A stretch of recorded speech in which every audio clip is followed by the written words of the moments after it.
ออกเดินทางต่ออีก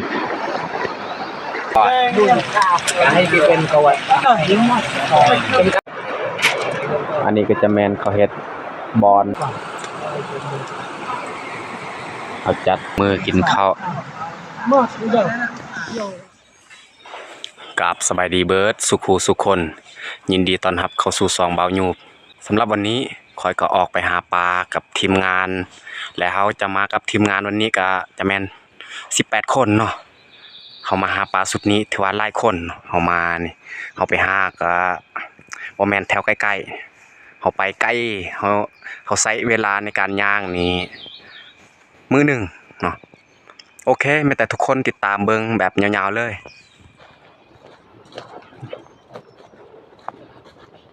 นี่เขามาสุดนี้แมนเขาจะมานอนหลายคืนเนาะเขาได้ตกลงไว้แล้วอยู่บ้านนี่เขาสิมานอน4 คืนหาปลาพร้อมฮอดกำหนด4 คืนเขาจึงคอยกลับบ้านเขาย่างกลับบ้านนี่ก็สาหัสเนาะใช้เวลาเป็นมื้อในการย่างทีมงานเขากำลังย่าง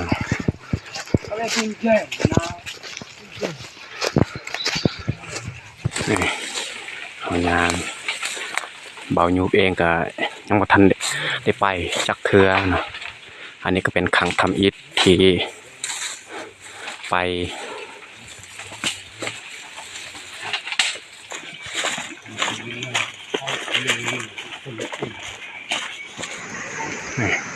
ตอนนี้เขาก็ห่อถ้วยแล้วนะอันนี้ก็คือน้ำเซเขานั่งพักผ่อนแล้วก็สิหาของกินแล้วจึงคอยย่างต่อตามแคมป์น้ำเซนี่แหละเขาจะบ่หาปลาในน้ำเซเขาสิไปหาห้วยอื่นห้วยตัวน้อย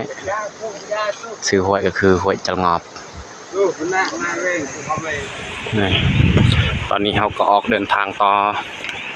เพราะว่าเขากินข้าวนี่แต่เขาปั่นเอาเนาะบ่มีของกินแต่ปั่นเลยอันนี้ก็ย่างเลยเพราะว่ายานบ่ฮอดบอลที่เขาจะพัก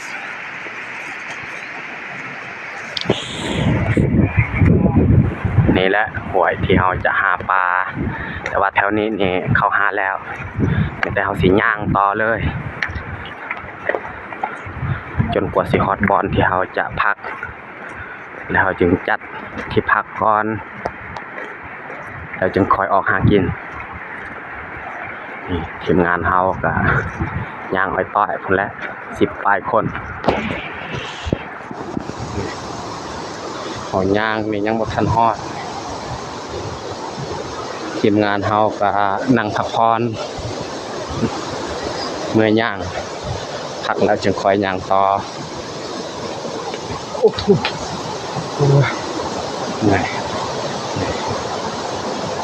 ย่างขึ้นเทิงอีก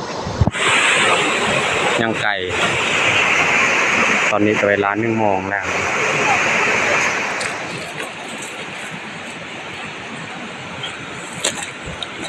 ตอนนี้เขาก็ออกเดินทางต่ออีกยังบ่ทันฮอดบอลที่เขาจะพักนี่เขาจะย่างต่อเลยตามแคมป์ห้วยนี่แหละเพราะว่าถ้าเขามาพักแถวใกล้ๆนี่อาจสิบ่มีป่าเนาะเขาหาเบิดแล้วมีอยู่แต่บ่หลายเขาต้องไปให้มันไกลกว่านี้อีกทีมงานเฮานี่นั่งพักผ่อนเดี๋ยวยังไม่เบาหน่อยอายบาซีนะเดี๋ยวจะมา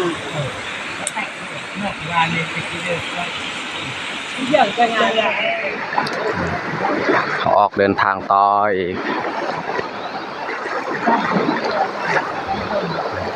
ย่างไก่นี่แหละอันนี้ก็คือฮอดบอลที่เขาจะพักเขาหาที่พักได้แล้วแต่เขาสีเมียนเครื่องมีแต่เขาสีเมียนเครื่องอยู่นี่เราจึงออกไปหากินนี่แหละปลาที่เขาหาได้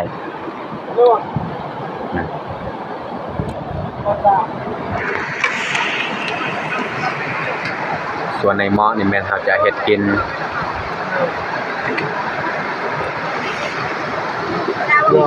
อันนี้ก็ทีมหนึ่งในกระสอบนี่ก็จะแม่นปลา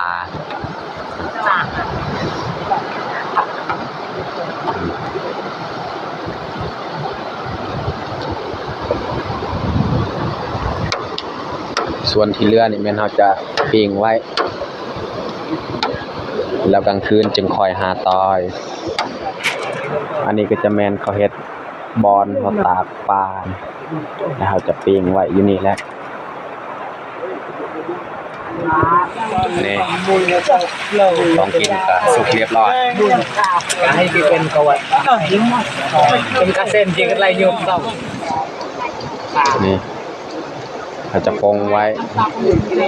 ปะไว้ให้มันเย็นเขาจะเกียมจัดบอนกินข้าวเขาจะกินบอนที่เขาจะตากปลานี่แหละนี่เพราะว่าตอนนี้เขายังบ่ทันได้เอาปลามาใส่เอากินข้าวแรงนะตอนนี้ก็เวลา 6 โมงแล้ว6 โมงยังฟังในการเด็กเต้าอันเด็กเลยนะเราเรื่องผู้ชอบอาดามยกสักหนึ่งเยี่ยมแจ้งตอนนี้เขากินข้าวเรียบร้อยนะแล้วเขาจะนั่งพักผ่อนก่อนแล้วจึงคอยออกหากินอีกแล้วเขาจะแบ่งเนาะจะแบ่งเป็น2 ทีมทีมหนึ่งนี่9 คน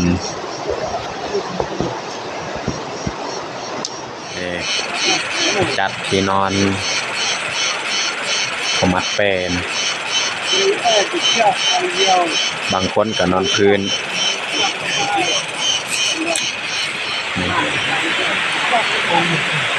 ปลานี่เขาปิ้งไว้แล้วมีแต่เขากินเอากินไปกินมาก็ได้บ่มีเป้กันแต่นอนแถวพื้นนี่แหละกับมืดจากมันเขาจึงคอยออกหามุดบรรยากาศก็เริ่มมืดแล้วแม้แต่เฮาสิเกียมเครื่องก็ออกเดินทางขึ้นเทิงนี่แม่น9 คนลงลุ่ม9 คนเฮาแบ่งเฮา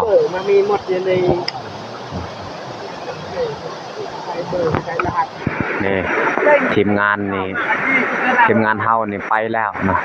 ส่วนพวกโตไปเบื้องเทิงทีมงานเฮาลงเบื้องลุ่มนี่ยัง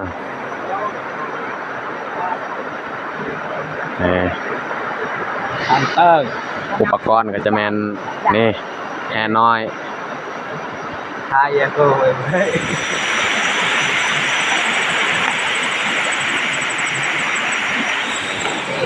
เขาจะเริ่มมุดที่นี่เลยและเขาจะบ่ได้ถ่ายตอนเขามุดนะเพราะว่าบ่มีตากล้องส่วนเขาเองก็ลงไปมุดก็เลยบ่ได้ถ่ายตอนนี้เขาก็กลับแล้วเนาะเมื่อฮอดที่พักกันหันทีมงานยังมุดต่อหันหนาวแล้วบ่ไหวเขาจะมาเบิ่งคนงานที่เขาหาได้นี่คืออุปกรณ์การหาปลา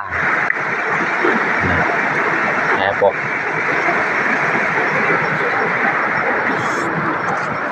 ไว้ตัวนี้แค่แน่เนาะปลานี่ยังลายอยู่น้ำก็บ่เลิกได้ลายเติบนี่ใส่กระสอบมีแต่ปลาตัวใหญ่ๆเดี๋ยวจักหน่อยสิทอดให้เบิ่งนี่ทีมงานเฮานั่งพักผ่อนเพราะว่าทีมงานไปเทิงยังบ่ทันมาสินั่งท่าอยู่นี่แหละ อยู่ลุ่มนี่แม่นเขาเฮ็ดบอนเฮาสิเมียนปลาเฮาสิปาดขี้ออกก่อนจึงค่อยเอามาปิ้ง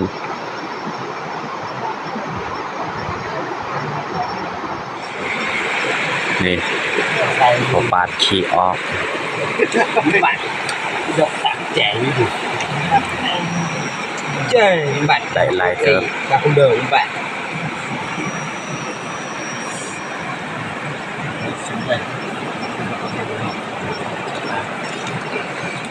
นี่ทีมงานตัวเบื้องเทิงทีมงานเฮาก็มาแล้วเนาะแล้วเขาจะมาเบิ่งผลงานเขา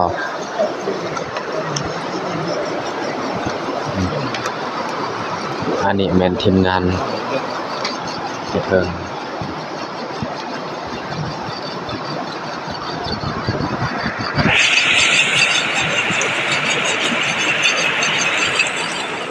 นี่เขาจัดปลาไว้ตาม ơi os ใน bơi กรุงที่เขาสร้างไว้ có ta เพื่อสบายกลางคืนเขานอนปลามันจะแห้ง chơi rau dưa อันนี้ยังบ่ทันเบิดนะยังอีกขอบหนึงถึง chơi nó tồn nào từ อันนี้คือเขาที่เขาหุงไว้แล้วยังฮ้อนเขาวเหนียวสด nước cả ๆปลาของเฮานี่เต็ม điểm của nhị ra bẩn ยังเหลืออีก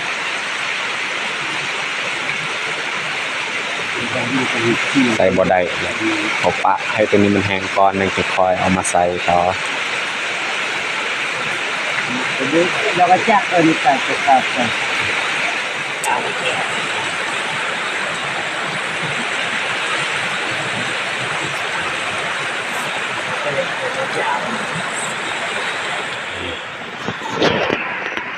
ตอนนี้ก็เวลา10 โมงยังแล้ว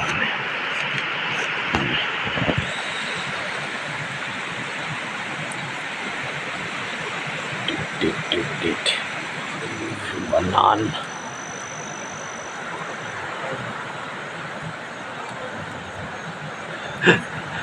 บ่นอนนะอันนี้จะเป็นผ้าห่มเขาจะกินข้าวหอบดึกแล้วเขาจะแบ่งเอาเป็น3 ทีมเพราะว่ามันขับบอลกินข้าวเราจะแบ่งเอา các bạn trên là sỏi đây trên là Chào Pá Đúc luôn phải nói tên mà sau ลงมือกินข้าว mất rồi nhiều rồi có gì phải mất câu à như thế nào mình là những cái thằng lắm ตอนนี้ก็เวลา 11 โมงแล้ว แต่เฮาสิเกียมนอน กินข้าวแล้วล่ะ